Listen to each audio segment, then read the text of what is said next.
Okay, in our last section, we added some spotlights in here to achieve the effect of light coming in through the windows. We will be working later on in Animation 2, actually putting light rays that come in through here.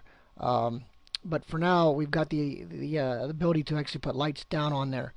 But when we did a render, we noticed, hey, that's nice. We can see the shadows casting like light would really do, but what about the rest of the room? And this is when we have to go in and work with certain things such as Omni.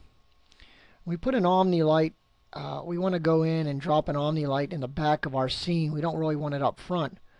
But notice when we put a new light in, it automatically inherits the same exact settings as the original light.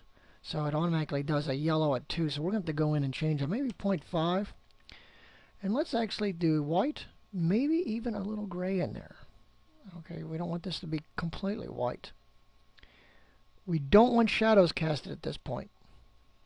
Okay, so now I'm going to go ahead and move the light up into the ceiling, which will actually give us more, and the farther back out of the scene, the better. I'm going to go into perspective and right click. Now what we have here is we have the illusion. You can see that you can see the walls and the carpet, but it is still obvious that the light coming in from the window is actually there. All right, so we're actually we're kind of doing a little bit of magic here. Unfortunately, until we get into photometric lights, we have to do this this little bit of fudging to get things to work. But you may want to move your lights around the scene a little bit to get the best possible shot for your rendering. Okay. Now we can also do something such as this, and without it casting shadows. Notice even though it's outside the wall, it's still going to throw some light around here, but it's also giving the illusion that this wall is receiving no light at all because the sunlight is coming in from that direction. So you may or may not like that. Just be careful though when you bring that light in and you do a render. Notice you can see the light source there, and that's one of the tricks that you have to be careful with. Now we could also up that a little bit, but notice as we up the multiplier, we're still seeing that illusion that sun is brighter, or not the sun, but the ambient lighting. So sometimes it's better to come out in here into the scene, maybe make that like 0.25, and then clone it. So you have light from two different sources. All right.